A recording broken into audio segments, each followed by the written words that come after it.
ഇന്ന് ഞാൻ ചെയ്ത് കാണിക്കുന്നത് വളരെ പെട്ടെന്ന് ഉണ്ടാക്കിയെടുക്കാൻ പറ്റുന്ന നല്ല രുചിയുള്ള ഒരു കറിയാണ്. ഇത് സവാള വെച്ചിട്ടാണ് ഉണ്ടാക്കുന്നത്. അധികം ഇൻഗ്രീഡിയൻസ് ഒന്നും വേണ്ട. ചോറിൻ്റെ കൂടെയും ദോശ, ഇഡ്ഡലി ഇതിൻ്റെ കൂടെയൊക്കെ കൂട്ടാൻ പറ്റിയ നല്ല അടിപൊളി ഒരു കറിയാണ്. വളരെ പെട്ടെന്ന് നമുക്ക് ഉണ്ടാക്കിയെടുക്കാനും പറ്റും. അപ്പോൾ ഇതെങ്ങനെയാണ് ഉണ്ടാക്കിയിരിക്കുന്നതെന്ന് കാണാം.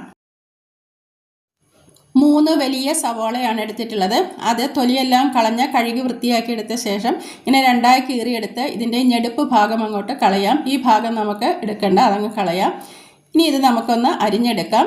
ഈ രീതിയിലൊന്ന് അരിഞ്ഞെടുക്കാം. തീരെ കനം കുറച്ച് അരിയണ്ട, ഒരല്പം കട്ടിക്ക് അരിഞ്ഞു കൊടുക്കാം. ഈ രീതിയിൽ ഈ ഒരു ഘനത്തിൽ അരിഞ്ഞെടുത്താൽ മതി. അരിഞ്ഞെടുത്ത സവാളയെല്ലാം ഒരു ബൗളിലേക്ക് ഇട്ട് കൊടുത്ത് കൈകൊണ്ട് നന്നായിട്ടൊന്ന് ഞെരടി കൊടുക്കാം. അതെല്ലാം ഇങ്ങനെ എതിലുകളായിട്ട് ഒറ്റൊറ്റ എതിലുകളായിട്ടൊന്ന് വേർപ്പെടുത്തി എടുക്കാം. ഇനി അതിലേക്ക് ഒരു 2 പച്ചമുളക് വട്ടത്തിലരിഞ്ഞതും 2 ടേബിൾ സ്പൂൺ വിനാഗിരിയും ആവശ്യത്തിനുള്ള ഉപ്പും കൂടി ചേർത്ത് വീണ്ടും നല്ലതുപോലെ ഒന്ന് ഇളക്കി യോജിപ്പിച്ച് കൊടുക്കാം. നന്നായിട്ടൊന്ന് ഇളക്കി യോജിപ്പിച്ച ശേഷം നമുക്ക് മൂടി വെച്ച് ഒരു 10-20 മിനിറ്റ് ഒന്ന് റെസ്റ്റ് ചെയ്യാനായിട്ട് മാറ്റി വയ്ക്കാം.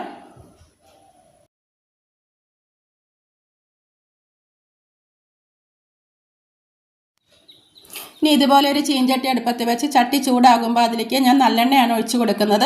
പകരം വെളിച്ചെണ്ണ വേണമെങ്കിലും എടുക്കാം. നല്ലെണ്ണയിലാകുമ്പോൾ പെട്ടെന്ന് അത് കേടുവരികയില്ല. അതുകൊണ്ടാണ്.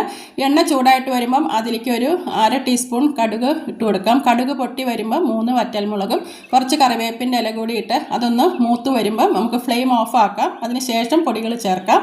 ഒരു 1/4 ടീസ്പൂൺ മഞ്ഞൾപ്പൊടിയും 2 ടേബിൾ സ്പൂൺ മുളക് പൊടിയും, അതിലൊരു ടേബിൾ സ്പൂൺ ഞാൻ കാശ്മീരി മുളക് പൊടിയാണ് എടുത്തിട്ടുള്ളത്.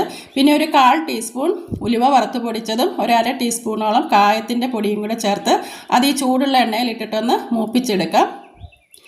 നല്ലതുപോലെ പൊടികളെല്ലാം ആ ചൂടുള്ള എണ്ണയിൽ കിടന്ന് ഒന്ന് മൂത്ത് കഴിയുമ്പോൾ നമുക്ക് അരിഞ്ഞു വെച്ചിരിക്കുന്ന സവാളയിലേക്ക് ഇട്ട് കൊടുക്കാം.